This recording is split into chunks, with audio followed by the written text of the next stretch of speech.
Proverbs chapter 6 ABC alphabet.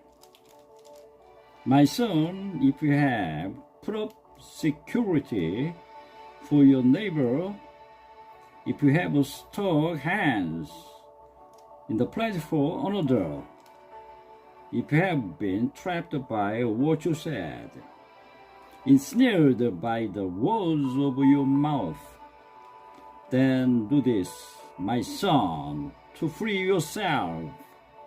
Since you have fallen into your neighbor's hands, go and humble yourself. Press your plea with your neighbor.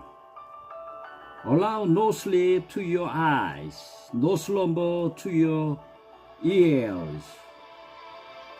Free yourself like a gazelle